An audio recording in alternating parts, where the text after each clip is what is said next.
My name is Daisy Miller. I'm 34 years old, and for most of my life, I've been known as the easy one, the reasonable one, the daughter who never caused trouble, never raised her voice, never demanded to be the center of anything. I live in Portland now. I manage operations for a logistics company, and on paper, my life looks stable, even unremarkable. And that's exactly how people tend to see me. Capable, calm, dependable, and somehow always fine. People often underestimate me because I don't correct them. I don't interrupt. I don't explain myself unless it's necessary. In family settings especially, I learned early that taking up less space made things smoother. I was praised for being mature, for not being sensitive, for understanding how things are. Over time, that praise quietly trained everyone around me to expect less emotion from me and more tolerance, more patience, more silence. This story isn't about a dramatic fallout or a single explosive argument. It's about something slower, and in many ways more unsettling. It's about a moment of humiliation that didn't look like cruelty from the outside. A moment that happened during my parents' anniversary celebration, an event meant to honor love, longevity, and family unity. There were speeches, laughter, and memories retold for the 100th time. And in the middle of all that warmth, I felt something cold settle into place. I was humiliated that night, but not in a way that stopped the room. No one gasped. No one objected. In fact, most people probably didn't notice at all. And that's what made it so clarifying. Because for me, it wasn't just about what was said. It was about how easily it fit into a pattern I had been living inside for years. A pattern where my presence was optional, my feelings negotiable, and my role already decided. What followed wasn't a confrontation. I didn't stand up for myself in the moment. I didn't pull anyone aside afterward. Instead, something internal shifted, quietly, permanently. I began to see my position in my family with a kind of emotional distance I'd never allowed myself before. And with that distance came a realization that staying quiet, staying agreeable, staying available was costing me far more than leaving ever could. This is a story about choosing distance without announcing it, about walking away without slamming the door, about the kind of absence that doesn't feel like a punishment, but eventually lands harder than any argument ever would. I didn't leave to make anyone suffer. I left because I finally understood that self-respect doesn't require permission, and closure doesn't always come from conversations. Over the course of this story, I'll take you through how I was seen, how that perception solidified over time, and how I slowly prepared for a life that didn't revolve around being overlooked. I'll talk about the silence people mistake for weakness, the strength they never notice until it's gone, and what happens when you stop explaining yourself to those who benefited from not understanding you. I'm sharing this not to dramatize my pain, and not to assign blame, but to document a kind of emotional reckoning that happens quietly in many lives. So before we go any further, I want to ask you something gently, honestly.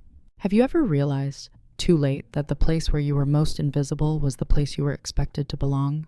To my family, I was never the problem, and I was never the priority either. I existed in a space that was harder to define, somewhere between useful and invisible. I was the one who remembered birthdays without reminders, who arrived early to help set up and stayed late to clean without being asked. If something needed organizing, fixing, or smoothing over, my name came up naturally. Not with admiration, but with assumption. Daisy will handle it, I always did. Growing up, I learned quickly which roles earned approval.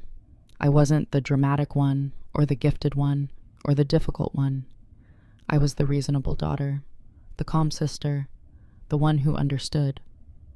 That word followed me everywhere. You understand, right, Daisy? It was never a question. It was a conclusion drawn before I had a chance to answer. At family gatherings, conversations flowed around me, not toward me. People spoke near me, not with me. I'd listen to stories I'd already heard, laugh at the right moments, nod when expected. If I went quiet, no one worried. If I left the room, no one paused. My presence was appreciated in the way background music is appreciated. You notice it only when it stops. No one was unkind in an obvious way. That's what made it so confusing for so long. There were no insults, no raised voices, no clear moments I could point to and say, this is where it went wrong. Instead, there was a steady accumulation of small signals. My opinions were gently overridden. My discomfort was reframed as sensitivity. My sacrifices are treated as baseline behavior. When relatives spoke about me, it was always in practical terms. Daisy's so responsible. She's low maintenance. She doesn't need much. Those comments were meant as compliments, but they landed like quiet erasures. Somewhere along the way, being low maintenance became permission to maintain me less. I told myself I preferred it this way. I convinced myself that not needing attention was a form of strength, that independence meant not expecting emotional reciprocity. I wore my self-sufficiency like armor, unaware that it was also making me easier to overlook. When you don't ask for anything, people assume you don't need anything. Eventually, they stop offering. At home, I often felt like an extra chair pulled up only when necessary. I was included, but not centered, valued, but not considered. If plans changed and I was inconvenienced, it was brushed off. Daisy will be fine, and I would be. I always was. That reliability became my identity, and my identity became my limitation. I didn't resent my family, not consciously. I loved them in the quiet way I loved everything, without demands, without spectacle. I believed loyalty meant endurance, that being a good daughter meant absorbing discomfort gracefully. I thought that if I stayed patient long enough, visible enough through usefulness, I would eventually be seen for more than what I provided. But invisibility doesn't announce itself as pain. It shows up as an absence of curiosity about your inner life, an absence of concern when you go silent, an absence of urgency when you're diminished. And because nothing hurt sharply, I didn't realize how much I was being slowly worn down. By the time of my parents' anniversary, my role was firmly set. I was the dependable one, the observer, the person everyone felt comfortable overlooking, because I never made it uncomfortable to do so. I walked into that celebration already carrying years of quiet accommodation, years of swallowed reactions, years of believing that my feelings were optional accessories to other people's comfort. I didn't know it yet, but that night would expose the truth I had been avoiding, that the version of me they loved was the version that asked for nothing, and that as long as I continued to be that person, I would never be fully present in my own life. I wasn't invisible because I lacked value. I was invisible because I made it easy. And that realization, though still faint at the time, was already beginning to change me. The first moment didn't feel important at the time. That's what made it dangerous. It happened months before my parents' anniversary, during a small family dinner that barely registered as an event. No decorations, no speeches, just a table, familiar food, and the comfortable predictability that always came with being together. I remember thinking that nothing could really go wrong on a night like that. And technically, nothing did. At least not in a way anyone else would have noticed. We were talking about work. Someone asked my brother about a recent project, and the conversation naturally circled around ambition, stress, and success. When the attention shifted toward me, it was brief, almost procedural. I mentioned a restructuring I was overseeing at my company, a complex process that had taken months of planning and late nights. I didn't embellish. I never did. I just stated it plainly, the way I stated most things about my life. My mother smiled and nodded, then turned to someone else and said, "Daisy's always been good at handling the boring stuff. She doesn't mind." It was said lightly, almost fondly. The table laughed softly, the way people do when something feels harmless and familiar. No one looked at me to see how I took it. No one paused. The conversation moved on, just like that. And I smiled too, because that's what I'd been trained to do. I even agreed. Said something self-deprecating about liking structure, about not needing excitement, but something in me registered the comment differently, not as an insult, as a reduction. In that single sentence, my work, my effort, my intelligence, my discipline had been compressed into a personality quirk. She doesn't mind. As if my competence existed to absorb tasks others found tedious. as if my tolerance was my defining feature. And more than that, as if my inner experience didn't matter enough to be acknowledged. I told myself I was overthinking it. I always did. I reminded myself that my mother hadn't meant harm, that she was proud in her own way, that correcting her would be unnecessary, even ungrateful. So I swallowed the feeling, the way I'd swallowed so many before it, and let the moment pass. But it didn't really pass. Later that night, lying in bed, the comment replayed itself in my mind, not with anger, but with a strange clarity. I realized how often similar things had been said over the years. How frequently were my preferences assumed rather than asked. How often my silence was interpreted as consent. It wasn't about one remark. It was about the pattern it fit into perfectly. What stayed with me wasn't the laughter. It was the absence of curiosity. No one asked what the restructuring meant for me. No one wondered if it was difficult or stressful or meaningful. The assumption was that if I was handling it, it must be manageable. And if it was manageable, it wasn't worth examining. That was the first small cut, not deep enough to bleed, not sharp enough to demand attention, but precise enough to leave a mark. After that, I started noticing things I'd previously ignored. How often decisions were made around me, not with me. How my discomfort was reframed as resilience. How my willingness to adapt slowly turned into an expectation that I always would. Each instance on its own was forgettable. Together, they formed a quiet erosion. What hurt most wasn't being misunderstood. It was being so predictably misunderstood that no one thought to check. I realized that people weren't ignoring me out of malice. They were responding to the version of me I had presented for years. A version that made everything easier for everyone else. That night marked the first time I allowed myself to sit with an uncomfortable question. What would happen if I stopped making it easy? I didn't act on it. I didn't say anything. I didn't even fully articulate it. But the question existed now. And once it existed, it couldn't be unthought. The cut was small, but it was clean. And it was the beginning of my awareness that something fundamental in my life needed to change, even if I wasn't ready to admit it yet. Once you notice something, you can't unsee it. After that first small cut, moments that used to blur together began to separate themselves. Not dramatically, not all at once, just enough that I could no longer tell myself they were isolated incidents. They were variations of the same theme, repeated so often that everyone, including me, had come to treat them as normal. It showed up in the smallest ways. Family plans were made without checking my schedule. Jokes that leaned a little too comfortably on my patience. Comments framed as compliments that quietly reduced me to a function. Daisy's flexible. Daisy doesn't get offended. Daisy's easy to deal with.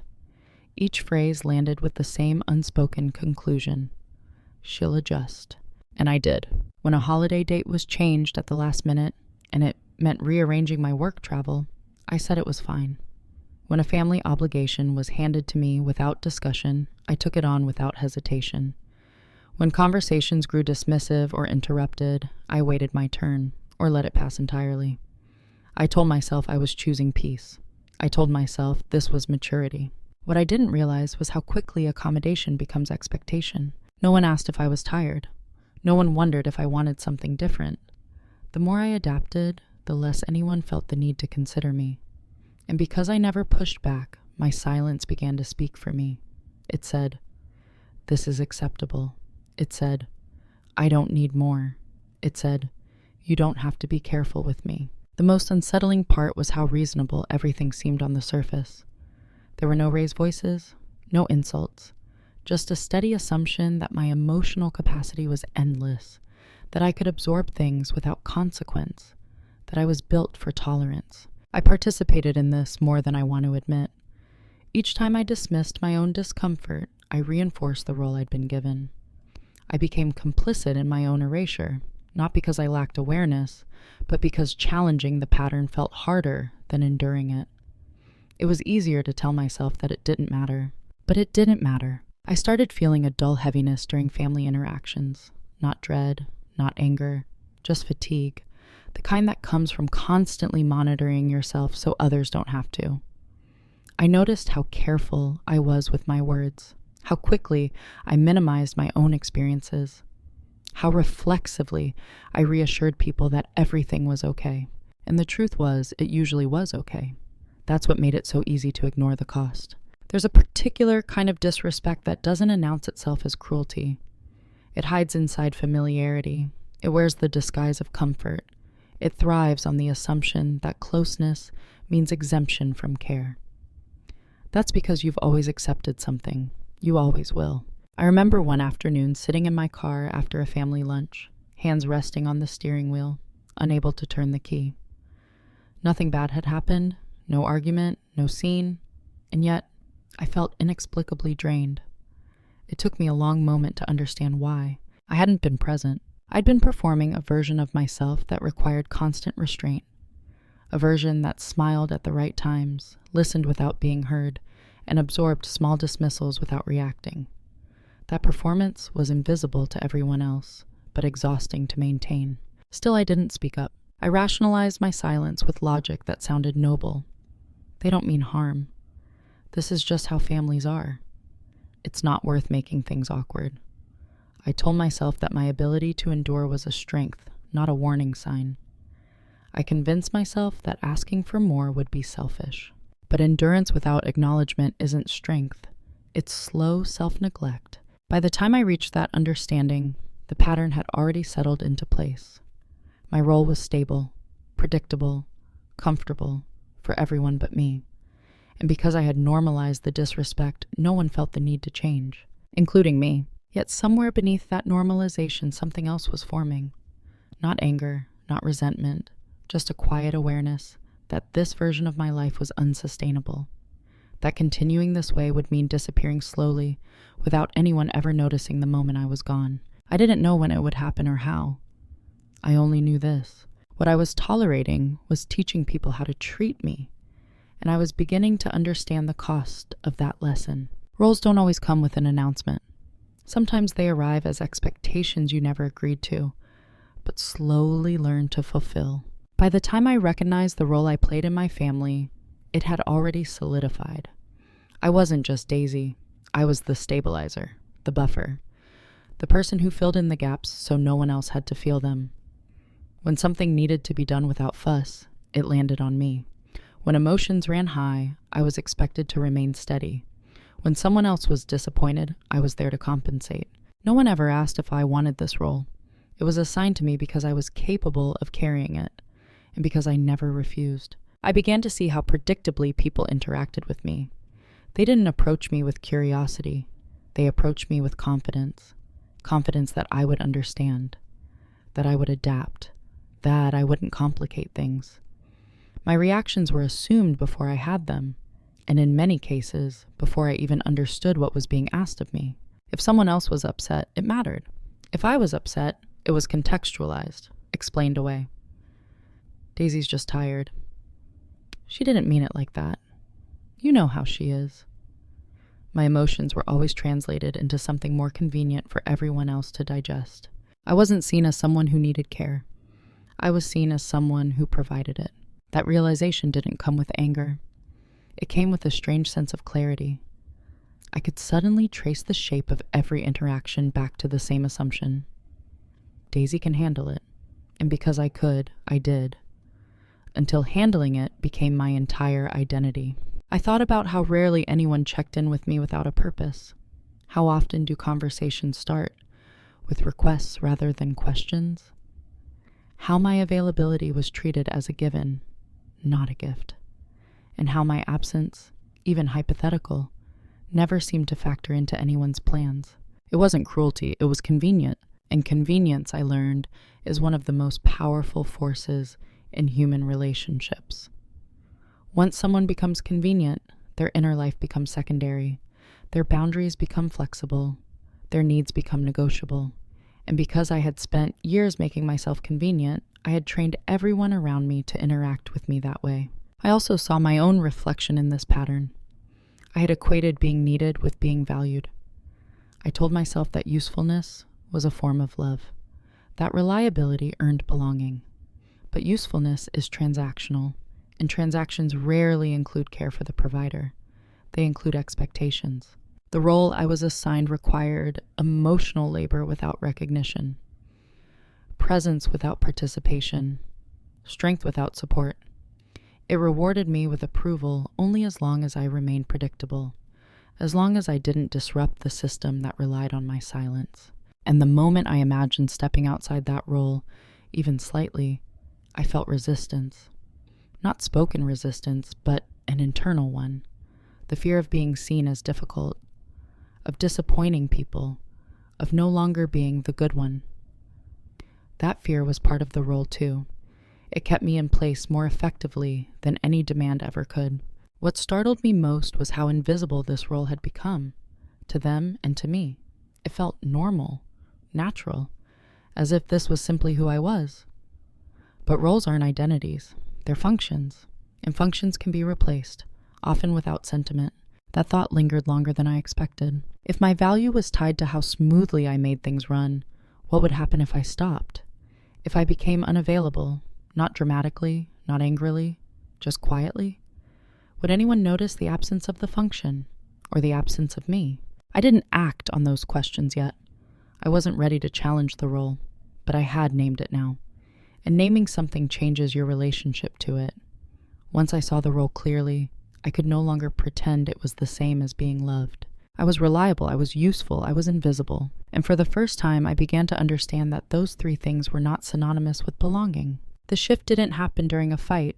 It didn't happen during a speech, or a confrontation, or even a particularly painful moment. It happened quietly, almost politely. It was the day of my parents' anniversary. The venue was elegant in a restrained way. Soft lighting, neutral colors, the kind of space designed to make everyone feel comfortable without drawing attention to itself. I arrived early, as usual, helped arrange place cards, answered questions from relatives who didn't know where to go or what to do. I moved through the room with practiced ease, performing the role I'd perfected over the years. No one thanked me. No one needed to. This was expected. As guests filled the room, I faded naturally into the background. I watched conversations form and reform, laughter rise and fall. I noticed how easily people spoke over me without realizing it. How often I paused mid-sentence and simply didn't continue when no one was listening. I wasn't upset. I was observant, detached, in a way I'd never been before. Then came the speeches. One by one, family members stood up to honor my parents. Stories were told, jokes repeated, compliments are layered generously. When my turn came, because of course it did, I spoke briefly. I thanked my parents. I kept it warm, appropriate, restrained. I didn't mention myself. That, too, felt expected. Afterward, as the evening settled into its rhythm, there was a moment I hadn't anticipated. A relative, well-meaning, respected, comfortable, decided to add a light-hearted comment. It was framed as humor, a reflection on how families work. And then my name came up. They laughed and said something about how I'd always been the one who doesn't take things personally, how I was emotionally tough, how I never needs much attention. The room chuckled softly, heads nodded. It landed exactly the way such comments always did, smoothly, effortlessly, without friction. I felt the room move on before I even had time to react. There was no insult in the words themselves, no cruelty. But in that moment, standing there with a drink in my hand, surrounded by people who knew me my entire life, something inside me finally aligned. This wasn't a misunderstanding. This was how I was known. I looked around and realized that no one in that room saw me as someone who could be hurt, or needed care, or deserved to be protected from reduction. They saw me as a constant, a fixture, something sturdy enough to lean on without asking. And suddenly I felt very clear. Not angry, not sad, just finished. The humiliation wasn't in being spoken about that way. It was in understanding that everyone agreed. The room accepted this version of me without question, that my emotional range had been flattened into a convenient label, and no one felt the need to look deeper. I smiled, I nodded. I didn't correct anyone. But something fundamental shifted. For the first time, I didn't feel the urge to explain myself, or to be seen differently by them. The desire for recognition dissolved in that moment, replaced by something quieter and far more powerful, detachment. I understood then that staying meant consenting to this version of myself indefinitely, that no amount of patience or loyalty would change how I was perceived, because my perception served a purpose. It made everyone else comfortable. That realization didn't hurt the way I expected it to. It clarified. That night, I went home and took off my shoes, set my keys down, and sat in the dark for a long time. I replayed the evening, not with emotion, but with analysis, and I saw the truth with an honesty I hadn't allowed myself before. This wasn't about one comment. It was about a lifetime of being defined by what I could endure. And in that quiet, unremarkable moment, I made no promises. I didn't swear to change anything. I didn't plan an exit. I simply stopped trying to belong in a place that required me to disappear. That was the day something shifted. After that night, nothing changed on the surface. I still answered messages. I still showed up when invited. I still spoke politely, listened attentively, and smiled when expected. If anyone had been watching closely, they might have noticed something subtler, but no one was watching that closely. That was the point. The change wasn't in what I did. It was the reason why I did it. Before, my silence had been automatic, a reflex, a learned response shaped by years of wanting to be easy, agreeable, and unobtrusive. Now my silence was deliberate. I noticed when I chose not to fill gaps in conversation. I noticed when I let plans unfold without stepping in to organize them. I noticed that when I didn't rush to reassure people that everything was fine, and no one commented on it. That was the first confirmation. When you stop over-functioning, people don't immediately worry about you. They assume you're still there, still available, still absorbing. Silence, when it's expected, doesn't register as absence. It registers as stability. So I stayed quiet. I listened more than I spoke, not out of habit, but out of observation. I paid attention to how often others filled space with assumptions about me, assumptions I no longer corrected. I watched how quickly conversations moved on when I didn't contribute emotional labor, and I saw how easily my withdrawal went unnoticed. It wasn't empowering in a dramatic way. It was sobering. I realized how much of my previous presence had been maintenance, how often I'd been the one smoothing tension, redirecting discomfort, making sure no one else felt awkward. Without that effort, interactions felt thinner, more brittle. But still, no one reached out to ask why. My silence was mistaken for strength, or indifference, or simply normalcy. That misinterpretation gave me space. For the first time, I didn't feel compelled to explain my inner world. I didn't offer updates unless asked, and even then, I kept them factual, neutral. I stopped volunteering emotional context. I stopped translating my experiences into something easier for others to digest. And with every small act of restraint, I felt a growing sense of control, not over them, over myself. There's a difference between being quiet because you're unheard and being quiet because you're watching. I had crossed that line without announcing it. My silence was no longer a plea for harmony. It was a boundary that required no enforcement because no one tested it. People continued as they always had. They talked, they joked, they made plans. They leaned on me less, not because they noticed my withdrawal, but because I no longer offered myself as a solution. And still no one asked if I was okay. That used to hurt. Now it is instructed. It told me exactly how visible my inner life had been all along.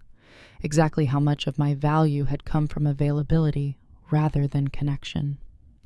Exactly how easily I could disappear without causing immediate concern. I didn't feel resentful. I felt resolved. Silence, I learned, doesn't always signal weakness. Sometimes it's the clearest form of consent withdrawal. A way of saying, I see this now, without starting a conversation that would only invite more misunderstanding. I wasn't punishing anyone. I wasn't testing anyone. I was simply reclaiming my attention. And in that quiet space, something else began to form. Not yet a plan, but the foundation of one.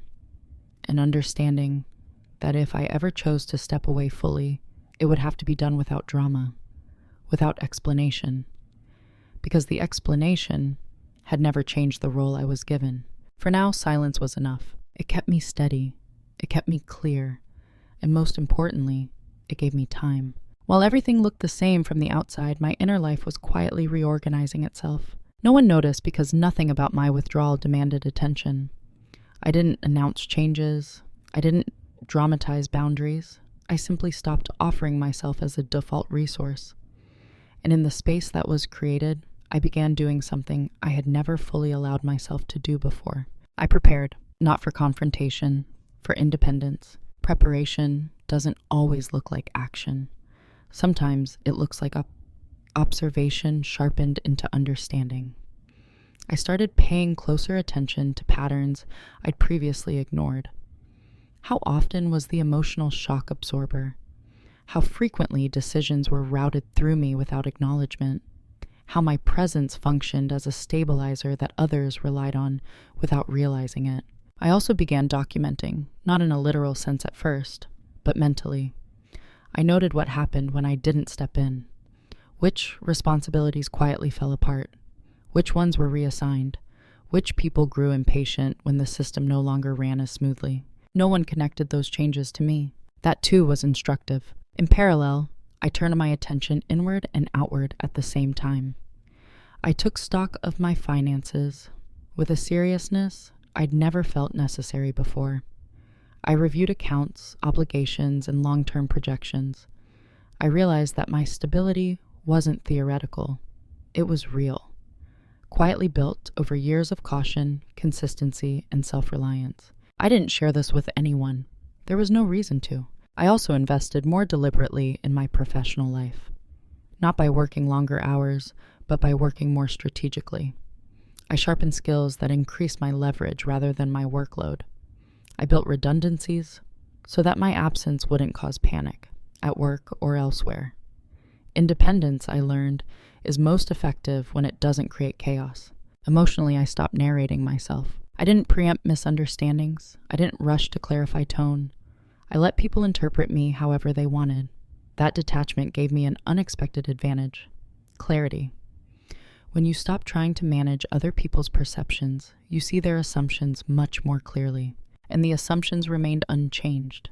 They still saw me as steady, as unbothered, as someone whose inner world didn't require maintenance. They didn't notice that I'd stopped volunteering details about my life. They didn't notice that I no longer lingered after gatherings. They didn't notice that I'd become harder to reach, not unavailable, just no longer immediately accessible. What they never noticed was how deliberate all of it was. Every step I took was designed to be reversible, at least in theory. I wasn't burning bridges. I wasn't making declarations. I was simply building a life that no longer depended on being overlooked. I learned things during that period that changed how I saw myself. I learned that I was far more capable than the role I'd been assigned suggested. That my restraint wasn't passivity, it was discipline. That my patience, when redirected inward, became focused. I also learned that people rarely notice preparation. They notice the absence. And by the time absence is felt, preparation is already complete. There was no satisfaction in this process, no sense of triumph, just steadiness, a growing certainty that whatever came next, I would not be scrambling. I would not be negotiating my worth in real time. I wasn't planning revenge. I was planning peace. And the most revealing part of all of it was this: no one checked in. No one sensed the shift. No one asked why I seemed different. They assumed I was still the same. They were wrong. By the time I finished preparing, emotionally, practically, quietly, I was no longer the person who needed to be seen in order to move forward. And when the moment came to make a decision, it wouldn't feel sudden to me, only to them. The reveal wasn't a discovery in the dramatic sense. There was no sudden realization, no shocking piece of information that changed everything overnight. It was quieter than that. It came as a recognition, one that had been forming slowly beneath layers of habit and assumption. One afternoon, sitting alone at my kitchen table with a cup of coffee I'd forgotten to drink, I looked at the life I'd been quietly assembling and understood something with absolute clarity. I didn't need permission to leave. Not emotionally, not financially, not structurally. For years, part of me had believed that distance required justification, that I would need a reason big enough to defend, a clear wrongdoing, a moment so undeniable that no one could question my response. But the truth revealed itself plainly in that quiet moment. Discomfort, when chronic, is reason enough. I saw how self-sufficient I had become without intending to. My finances were stable, my career was portable, my routines were mine alone. There were no invisible strings keeping me in place, only expectations I'd learned to honor automatically. That was the leverage, not over them, but over my own life. The private reveal was understanding that I had been staying out of habit, not necessity. That the role I played could end simply by my refusal to continue it. No announcement required, no argument necessary. Just absence where availability used to be. I also recognized something else, more difficult to admit. They weren't going to change, not because they were incapable, but because nothing in the current arrangement demanded it. My endurance had been mistaken for preference, my silence for consent. And as long as I remained present in the same way, the pattern would remain intact. That wasn't a betrayal, it was a system functioning exactly as designed. The clarity that followed wasn't emotional, it was logistical.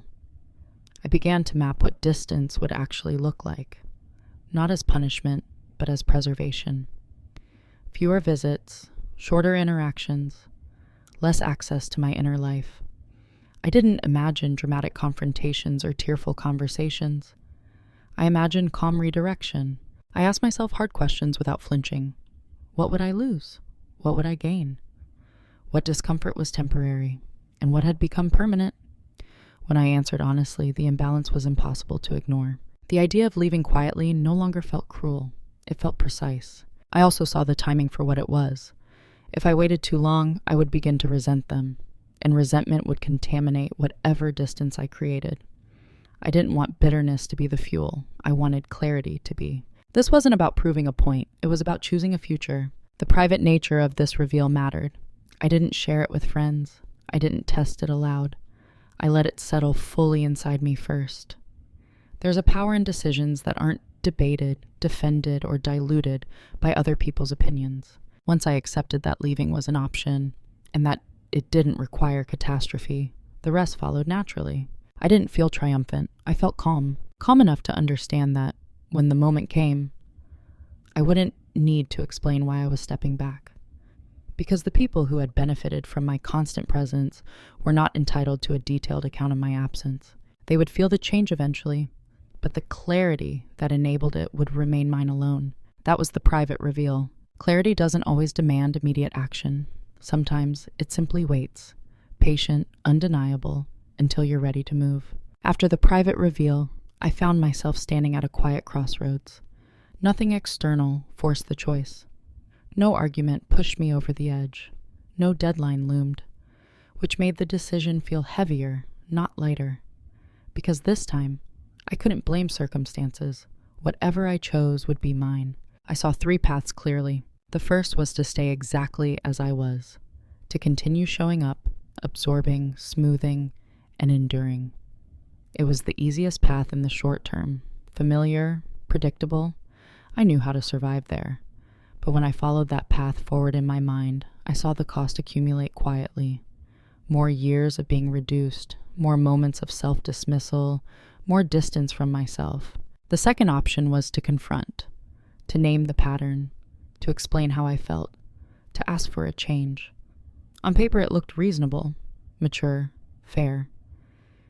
But when I imagined those conversations honestly, I felt something close in my chest. Not fear, futility.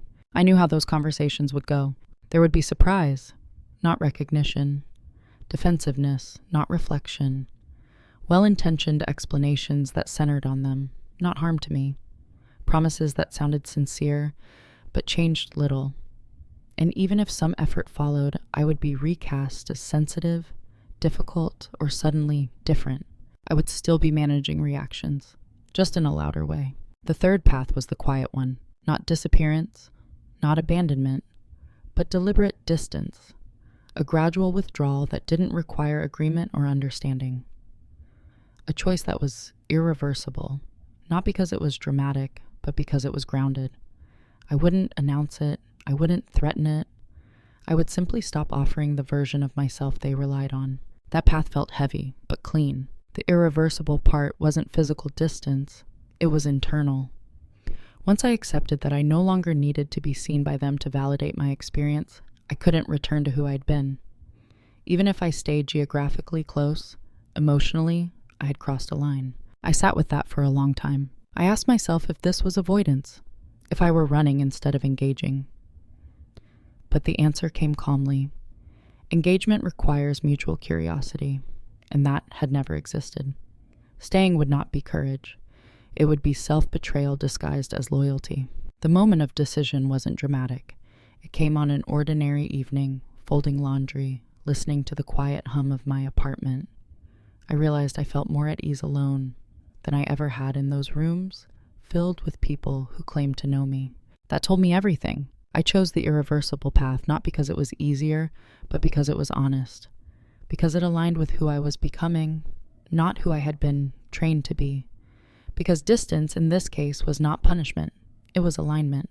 I didn't mark the decision with words. I marked it with behavior. From that point on, every choice I made was guided by a single principle. Does this require me to shrink? If the answer was yes, I declined quietly, politely, without justification. There was no countdown, no announcement, no final warning, just a steady movement away from a life that asked me to disappear in order to belong. That was the decision point. And once crossed, there was no going back. Once the decision was made, my life began to change in ways that were almost imperceptible to anyone else. That was intentional. I didn't want a rupture. I wanted a reconfiguration, something clean and quiet, without emotional debris left behind. So I moved carefully, not out of fear, but out of respect for myself. Silence at this stage wasn't withdrawal. It was precision. The first changes were logistical. I adjusted my schedule so that family gatherings were no longer default commitments. I cited work deadlines, prior plans, needing rest. All true, all unremarkable. I stopped being the automatic yes. When I did attend, I arrived later and left earlier. I stayed present, but not available. No one questioned it. I also began to untangle practical dependencies I hadn't fully acknowledged before. Shared responsibilities, assumed availability. I made sure that anything that relied on me had a backup, not as a warning, just as a courtesy. Independence works best when it doesn't cause disruption. Financially, I became even more deliberate. I reviewed every recurring obligation tied to family expectations, gifts, contributions, and favors that had become routine. I scaled them back without explanation, nothing drastic, just enough that my generosity stopped functioning as infrastructure. Still, no one asked why. Emotionally, the shift was more pronounced. I stopped filling the silence with reassurance. If someone complained, I listened, but I didn't fix. If tension surfaced, I didn't absorb it. I stayed calm but neutral. That neutrality was unfamiliar to them, though they couldn't quite name why. They mistook it for busyness, or stress, or maturity. At work, I did something similar. I ensured my role was documented, my responsibilities clearly defined, and my systems transferable. I didn't make myself indispensable. I made myself mobile. There's a difference. Each step I took reduced friction for my future self. There was no urgency, no panic, just methodical preparation. I wasn't leaving yet, but I was no longer anchored.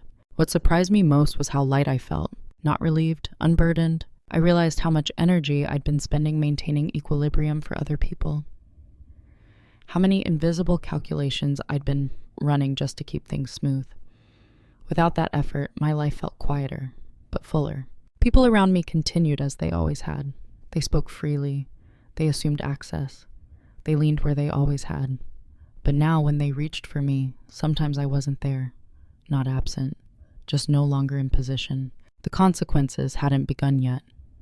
This was still the silent phase, the part where change exists only in preparation, not in perception. And I knew from experience that this phase was the most important, because once silence ends, it's too late to revise the structure underneath. I wasn't disappearing, I was repositioning, and when the distance finally became noticeable, it wouldn't feel sudden to me, only to them. The consequences didn't arrive with conflict.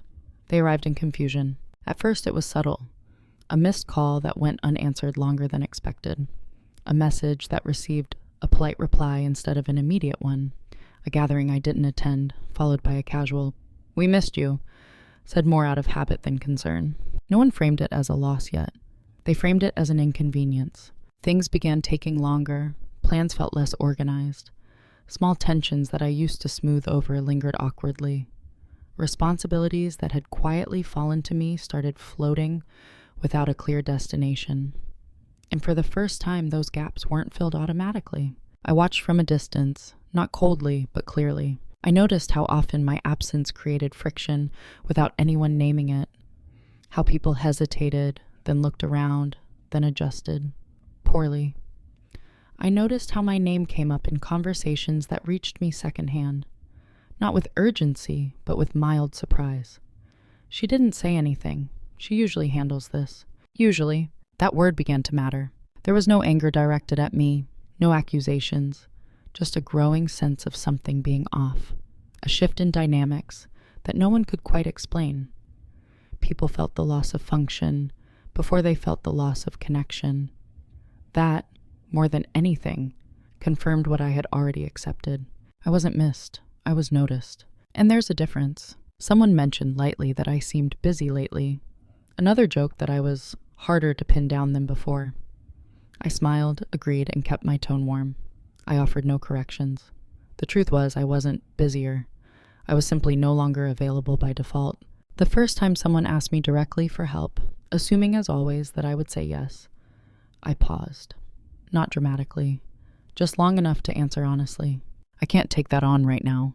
There was silence on the other end of the line. Not disappointment, surprise, as if a dependable system had suddenly returned an error message. They adjusted quickly and moved on. But something had shifted. Wordlessly, the pattern began to crack. Without my constant presence, emotion surfaced that I had once absorbed quietly. Minor disagreements escalated. Miscommunications went unresolved. People became more aware of each other's limitations and less buffered from them. I wasn't blamed, not yet. I was simply no longer cushioning the impact. What struck me was how impersonal it felt. No one asked what had changed for me. No one checked in emotionally. The concern was logistical, not relational, and that told me everything I needed to know about the role I had played. Still, I felt no satisfaction, only confirmation. I had worried briefly that creating distance would feel cruel, that I would be haunted by guilt, but what I felt instead was proportionality. I was finally matching the energy I had been given for years. Polite, calm, limited. As the weeks passed, the consequences grew harder to ignore. Invitations came with more questions. Requests came with more hesitation. People began to realize that my presence was no longer guaranteed. And with that realization came discomfort. Not because I had changed drastically, but because the system built around my reliability no longer functioned the same way. They were adjusting, slowly, to a reality where I was not always there to absorb, resolve, or reassure. This was the beginning, the stage where absence becomes felt, not as abandonment, but as friction. And friction, when left unresolved, forces awareness. I stayed steady, I stayed quiet, and I watched as the cost of my silence finally became visible to those who had never noticed the effort behind it. The shift from confusion to panic didn't happen all at once. It crept in slowly, disguised as concern. At first, people asked if everything was okay in a casual way. The kind of question that expects reassurance more than truth. You've been quiet lately. We don't see you as much. I smiled, nodded, and said I was fine, which was true, just not in the way they assumed. Then the tone changed. Questions became more specific. Invitations are more pointed. There was a subtle urgency in the way my name was used, as if saying it more often might summon the version of me they remembered. The version that filled gaps without comment. The version that fixed things before they were acknowledged as broken. I didn't return, not out of spite, out of finality. The realization that something had changed arrived too late for correction. Because by the time people noticed, I was no longer deciding whether to leave. I was deciding how much access to retain. And that decision had already been made internally. I could hear the confusion underneath their words. What did we do? Why didn't she say anything? This feels sudden, but nothing about it was sudden to me. It was the culmination of years of small accommodations that had gone unnoticed. Someone suggested we talk things through. Another implied there had been a misunderstanding. There were gestures of warmth that felt oddly transactional, like attempts to restore a function rather than repair a relationship. I listened, I didn't engage. Not because I lacked compassion, but because I finally understood the costs of explaining myself to people who had never asked before. Any conversation now would be framed as repair, not reckoning, as a return, not a transformation. And I wasn't returning. What they wanted was reassurance that the system would stabilize again, that I would resume my role, that things could go back to how they were, with minor adjustments perhaps, but no fundamental change. What I needed was a distance that didn't require maintenance. The hardest part wasn't their reaction. It was my own clarity. I felt no anger, no urge to defend my choice. The guilt I had expected never arrived. In its place was a steady understanding. This was not abandonment. This was an alignment that was delayed too long. There were moments of regret in their voices, but regret without awareness doesn't repair anything. It just seeks relief from discomfort, and I was no longer willing to provide that relief at my own expense. The door hadn't been slammed. It had been left open quietly for years. They simply noticed it was closing when they finally tried to walk through it. By then, it was too late to fix things the way they wanted, because the version of me they were reaching for no longer existed. The confrontation, when it finally happened, was almost disappointingly calm. It wasn't a gathering. It wasn't an intervention. It was a quiet conversation, initiated with care and a hint of urgency. Someone asked if we could talk, just the two of us. I agreed, not because I felt obligated, but because I no longer felt threatened by being misunderstood. We sat across from each other in a neutral space, no raised voices, no dramatic pauses, just a careful attempt to reestablish something that had already shifted beyond repair. They spoke first. They said they felt me pulling away. Those things felt different, that they were worried they had done something wrong. The words were gentle, but the focus was familiar. Their confusion, their discomfort, their sense of loss. I listened without interrupting. When it was my turn, I didn't recount history. I didn't list grievances. I didn't bring evidence. I simply described the shape of my experience in broad, undeniable terms. I said I had spent a long time being the person who absorbed things quietly. That I had learned to be low maintenance at the expense of being fully present.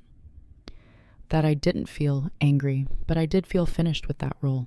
There were attempts to explain, to contextualize, to reassure me that I was loved, that no harm was intended. I nodded. I didn't argue. Intention had never been the issue. I said something simple, and I meant it. I don't need anyone to be at fault for me to choose differently. That sentence changed the room, because it removed the possibility of negotiation. There was nothing to fix if nothing was broken, only something that had ended. And endings without villains are harder to contest. They asked what I wanted going forward. I paused, not for effect, for accuracy. I said I wanted space that didn't require explanation. Contact that felt mutual, not obligatory, and permission for myself to step back without being framed as distant, cold, or ungrateful. There was silence. The kind that signals understanding has arrived too late to be useful. No promises were made. No resolutions reached. And that was exactly right. I wasn't there to renegotiate my place. I was there to name the boundary. We parted politely. I didn't feel relieved. I felt complete. The confrontation didn't restore closeness. It clarified the distance. And that clarity held. There were no follow-up messages, no attempts to revisit the conversation. Just a quiet acceptance that something fundamental had changed. What surprised me most was how little it affected me afterward. I didn't replay the conversation. I didn't second-guess my words. For the first time, I trusted that my restraint had carried the message more clearly than emotion ever could. I hadn't raised my voice. I hadn't accused. I hadn't demanded. And still the truth had landed. That was the power of calm. Distance has a way of revealing who you are when you're no longer performing. Without the constant pull of expectation, my life grew quieter, but not emptier. Mornings felt unhurried. Decisions felt cleaner. I noticed how rarely I apologize now, how often I choose rest without justifying it. The absence of constant emotional negotiation gave me space to exist without editing myself. I didn't become colder. I became more precise. I'm still calm, still observant, still reliable when I choose to be. But reliability is no longer my identity. It's an offering I make selectively, not a service I provide by default. I've learned the difference between generosity and self-erasure, and I no longer confuse the two. My relationships changed as a result. Some faded naturally, unable to survive without my constant effort. Others deepened, strengthened by mutual attention rather than assumption. I found myself gravitating toward people who asked questions and listened to the answers. People who noticed when I went quiet and cared enough to ask why. I didn't replace my family, I redefined my life. The distance I created wasn't filled with resentment. It was filled with clarity. I no longer measure my worth by how useful I am or how much I can endure without complaint. I measure it by alignment, by how well my life reflects my values, not other people's comfort. There are moments when the old habits try to resurface, the instinct to smooth things over, to take responsibility for emotions that aren't mine. But now I notice those impulses as echoes, not instructions. I can acknowledge them without obeying them. What I've gained isn't power over anyone else. It's power over my own attention. I'm present where I choose to be present, absent where I need to be absent, and at peace with both. I no longer wait to be seen in rooms that require me to disappear. I build rooms of my own, figuratively and literally, where my presence isn't negotiable. I don't regret leaving quietly. Staying would have required me to continue shrinking. Leaving allowed me to expand without explanation. And the expansion didn't come with fanfare. It came with steadiness, with self-trust, with a kind of confidence that doesn't need to be witnessed to exist. This is who I am now. Not louder, not harder, just clearer. For a long time, I believed that loyalty meant endurance, that being a good daughter, a good sister, a good person meant staying, even when staying required me to minimize myself. I thought love was proven by how much discomfort I could absorb without complaint. And because I was capable of absorbing a lot, I convinced myself that was enough. It wasn't. What this experience taught me is something simple, but difficult to accept. Not every harm arrives loudly, and not every boundary needs an announcement. Some wounds are created not by what is done to us, but by what is repeatedly overlooked. And some forms of self-respect look from the outside like distance, leaving quietly hurt more than staying ever did. Not because it was cruel, but because it disrupted an unspoken contract. A contract I never signed, but had been honoring for years. When I stopped fulfilling my role without explanation, it forced a reckoning that words never could. There was no villain in this story, no dramatic betrayal, just a system that worked too well for everyone but me, and systems like that rarely change unless someone steps out of place. Distance became my way of telling the truth, not through confrontation, not through punishment, but through alignment. I didn't leave to be missed. I left to be whole. And in doing so, I learned that peace doesn't always come from resolution. It comes from choosing not to participate in what diminishes you. If you take anything from my story, let it be this. You don't owe permanence to people who only know how to value you when you're convenient. You don't need a catastrophic reason to choose yourself. And you don't have to explain your boundaries to people who never asked about your inner life to begin with. Sometimes the strongest thing you can do is step back calmly and let the absent speak. I'm not estranged in anger. I'm distant in clarity. And that difference matters. Before I end this, I want to open the space to you. Have you ever chosen distance? Not to punish someone, but to finally protect yourself? If you have, I'd like to hear your story.